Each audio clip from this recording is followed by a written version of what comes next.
Hello and welcome to Daily Debrief, brought to you by People's Dispatch. I'm Swastika. Let's take a look at the stories for today. We begin with Palestine, where clashes took place in Jerusalem on Sunday, leading to around 20 injuries and 20 arrests. The clashes come 2 days after Israeli police attacked Palestinians inside the Al-Aqsa Mosque, where 150 persons were wounded. Sunday, that is April 17th, was also Palestinian Prisoners' Day to mark the plight of those held in Israeli jails and their struggles for freedom against occupation. Now let's go over to Abdul to get more details on this development and more on Palestinians' Prisoners' Day. Abdul, thank you for joining us. Abdul, could you describe to us what happened on Sunday and also what has been happening in the previous days as well? On Sunday, it was Passover, and you all know that this is basically also Easter, and Ramzan is also going on. So all these three festivals. There was a group of Jewish worshippers who wanted to visit Al-Aqsa compound, which was, and of course, because of this is, there was a claim that we will do some rituals and so on and so forth. So in order to kind of facilitate their visit, Israeli forces stormed in. This was second time in less than 48 hours. As we discussed in the last episode, if I think it was correct, that on Friday also similar things happened. So the security forces stormed Al-Aqsa, and they basically, there was a kind of attack on the worshippers. Around a dozen of people were injured inside the mosque compound. And once the area was cleared by force, this extremist Jewish group, around 500 plus people, visited the compound, roamed around. Some of them did perform some rituals also, but no large-scale religious activities were done. So this happened. Similar things because of this attack on Al-Aqsa, there were larger reactions across the occupied territories and also inside the Israel proper. There were demonstrations in Haifa, there were demonstrations in different other cities in the occupied West Bank against this violence, Israeli violence, and the Jordan, which is the custodian of the mosque, basically strongly objected this particular Israeli intervention or Israeli move to change the status quo at the religious site. So there is a demand also to expel Israeli ambassador from Jordan and so on and so forth. So these are the set of, you can say, incidents which happened yesterday. Abdul, could you tell us the importance of the Palestinian Prisoners' Day? Sunday, April 17th was also the Palestinian Prisoners' Day. It is basically a day of solidarity, which all Palestinians express towards their fellow compatriots who are in Israeli jail because they are fighting against the Israeli occupation. So there are around 4,500 Palestinians inside Israeli jails. Some of them are, of course, administrative detainees.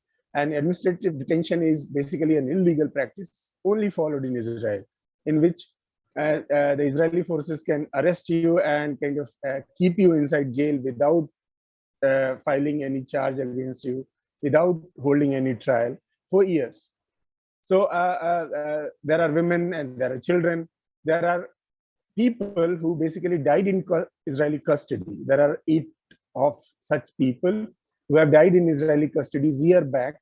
The Israeli forces have refused to hand over the bodies also. So all included, around 4,500 Palestinians are in the Israeli jail. And this day is observed all across. So there were protest demonstrations inside Gaza. There were protest demonstrations in Ramallah, in Nablus, and other places inside the occupied territories, where the Palestinians from all the political groups came together, shouted slogans against the Israeli occupation, shouted slogans against the way Palestinians are treated inside the Israeli prison. We know that several of the Palestinians are tortured, There have been reports of mistreatment with them, not giving them basic facilities, for example, not allowing them to call their family members, and so on and so forth. So against all these kind of atrocities which Israel commits against the Palestinians in their prison, basically this day is observed. Well, thank you for those details, Abdul. Now let's go over to Afghanistan. Air attacks by Pakistan on eastern Afghan provinces of Khost and Kunar killed mainly women and children, officials say. The Pakistani military has not commented on the attacks, but on Sunday, the Foreign Ministry in Islamabad urged the Taliban authorities in Kabul to take stern actions against armed fighters launching attacks against Pakistan from Afghan soil. Now, border tensions between Pakistan and Afghanistan have risen since the Taliban seized power last year, with Islamabad claiming armed groups are carrying out regular attacks from Afghan soil. Now, let's go over to Prashant to get a better perspective. Now, Prashant, these attacks are coming very close on heels of Imran Khan being ousted from power only the last weekend, and also the swearing in of the interim prime minister in Pakistan. So what would be the policy of the new prime minister Shehbaz Sharif towards Taliban? Right, Swastika. So like you said, you can't see these attacks in isolation from the power, the change that has taken place in Pakistan. And we do know, of course, that Imran Khan was the prime minister when the Taliban took over in Pakistan. There was a considerable amount of support that Pakistan had provided to the Taliban as well. Although there are also substantial differences between the Pakistan and Taliban on some of the border issues you mentioned. Yeah. And a lot of it stems from the fact that there is the Tehreek-e-Taliban-e-Pakistan, which, let's call it the Pakistani Taliban, so to speak. And they're closely associated with the Afghan one. They've been carrying out a lot of attacks on Pakistan. It's been an ongoing, for lack of a better word, war for many, many years now. The Pakistani army has responded to them. There have been a lot of human rights violations, especially in the northwestern regions of Pakistan. A lot of activists, for instance, have been killed by gunmen. So a lot of that area is actually very volatile right now.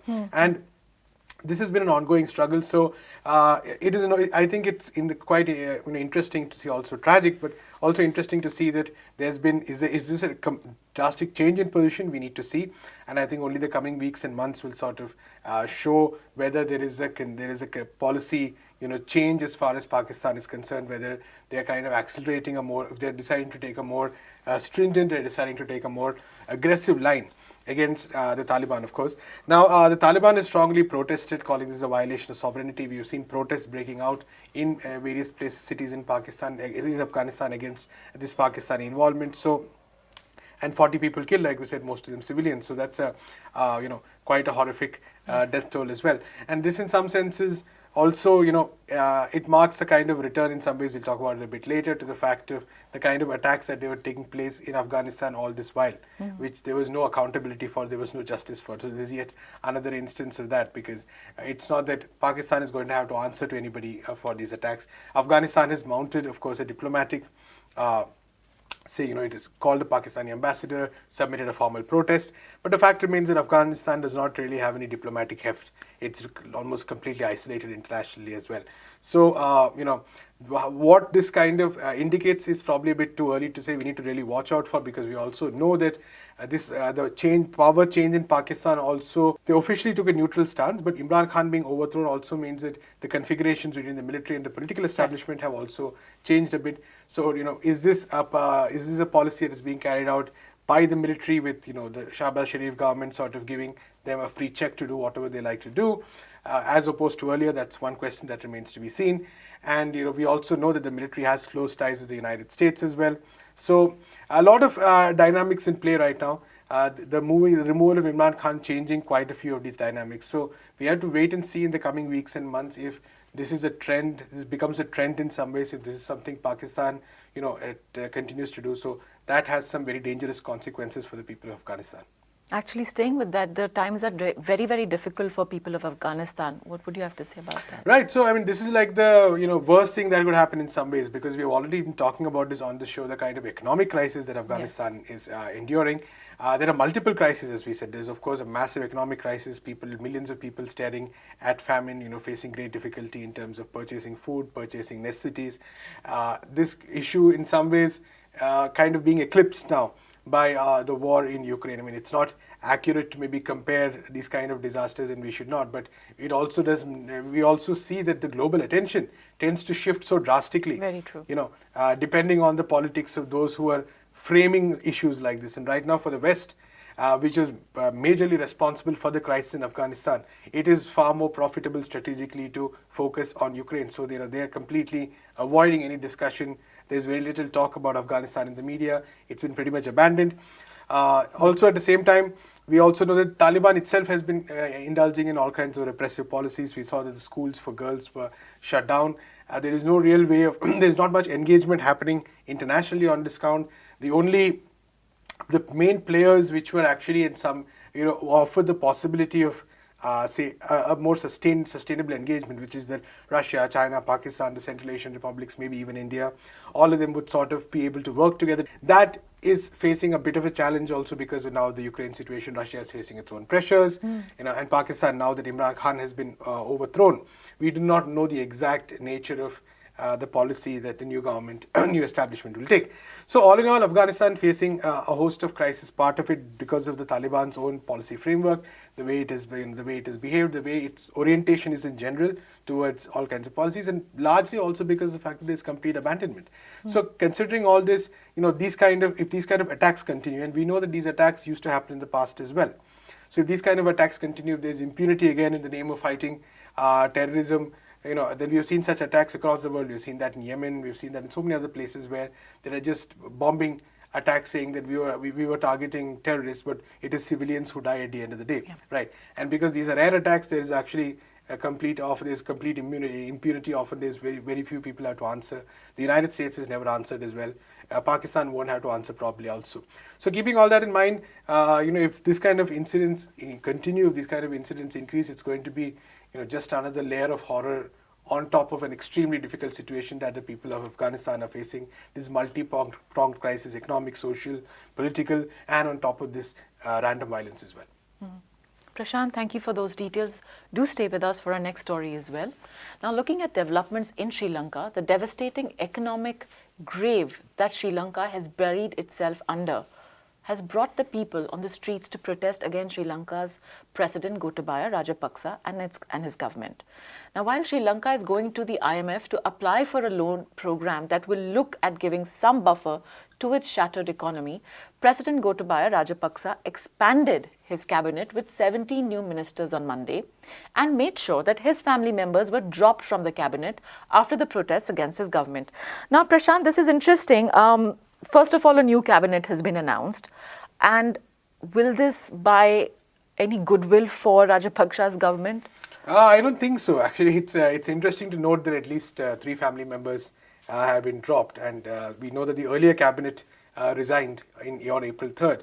And at that cabinet, Basil Rajapaksa, who's one of the brothers of Gotabaya Rajapaksa, the president, Mahinda Rajapaksa, the prime minister, Basil was the finance minister. So that's the kind of government Sri Lanka had, and it's been long known for, the Rajapaksas have been long known for this history of nepotism, where so many of their family members are in powerful positions in the government. So right now they have not taken any more of them, so it's just the 2, the president and the prime minister. And I think this is a very belated acknowledgement of the fact that there is a massive amount of anger against the government, against the system, but also against the Rajapaksas specifically. And that's a very important thing to note, because the Rajapaksas had, all these years, they had a particular amount of goodwill, for good or bad reasons, because the fact that they brought about a very brutal end to the civil war in Sri Lanka. So there was a section that was always very fond of them, even, like I said, for good or bad reasons, whatever.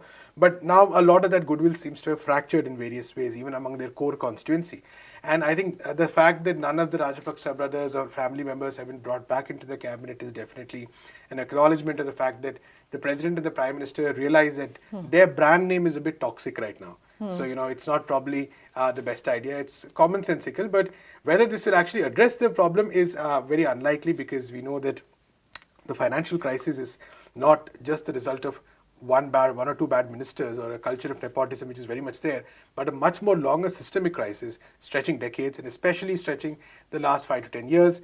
We know that the pandemic had a very powerful impact. We know that the decision to cut taxes had a very powerful impact on state revenues. We know that the decision to ban chemical fertilizers had an impact on food. So all these are like, over policy frameworks that have been building up over the years. There's a long history of, and Sri Lanka's solution seems to be the IMF intervention, which is what even the opposition parties are saying.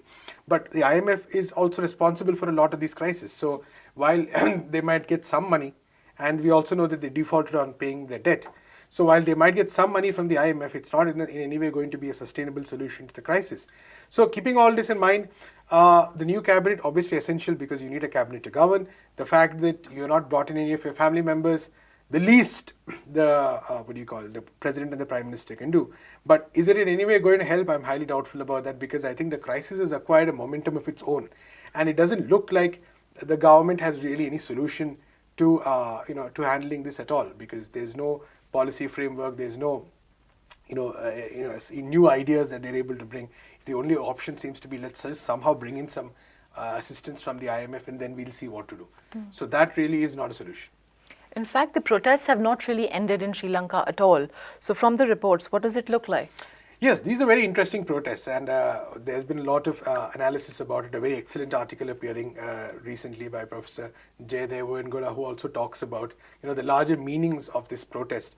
And some of the aspects he points out, as well as what others have pointed out, is that this is it's taking place in Colombo, it's taking place in other parts of Sri Lanka. The ones in Colombo are the most well-known ones, because they have acquired what we have seen globally in many countries, which is some kind of a popular square kind of protest, what is called the gal-faced protests.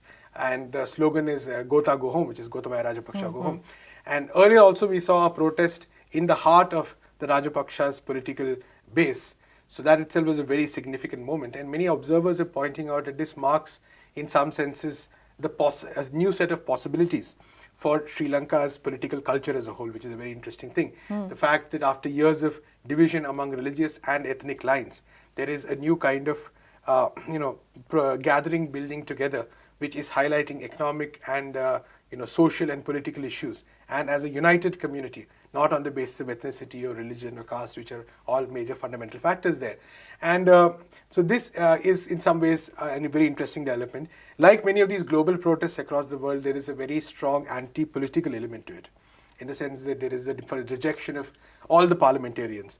And the political parties themselves have been kind of unsure about how to really respond to it because of the nature of these kind of protests. So there is a lot, there's a lot that remains uncertain, very, very interesting development. And we need to see how, because I think there are reports that some of the opposition parties might join this movement, how the popular gathering, which seems a bit amorphous right now, will respond to that remains to be seen. Whether this can be sustained into some kind of political direction, whether this can be sustained on an ideological basis, whether this coalition that is being built actually encompasses various classes in a more meaningful manner, so that a more comprehensive and larger set of demands are being put forward and which can be enacted. All these are very, very big questions, because we have seen some of these large protests break out but not really being able to channelize this. But the fact that in a country like Sri Lanka, where the Rajapaksas were able to use ethnic and religious polarization so successfully to build this kind of a base, that this kind of an opposition has emerged is a very interesting and almost hopeful development, I would say. So really remains to be seen what happens. But one thing is very clear: I don't think that the changing of the cabinet or cosmetic announcements by the Rajapaksas are going to satisfy the people on the ground in Sri Lanka, because the problems they face are so basic that all these kind of announcements and consequences don't make a difference. It's water, it's food, it's medicines. It's the basic essentials of life which are in some ways being denied. It is electricity, fuel. So all these are like these questions can't be answered by cabinet reshuffles or announcements, and I think the government realizes that as well. So very important confrontation. It's not really a confrontation level. At some point, the government might consider repression. Who knows? That's what many governments have done in the past on such issues. But we really need to see. But very interesting developments in Sri Lanka, also in some senses providing an insight into what might happen in many other countries across the world on similar lines as well. Well, that is all that we have today for you. Thank you for watching Daily Debrief. Do come back tomorrow, and please visit www.peoplesdispatch.org. Follow us on Facebook, Twitter and Instagram.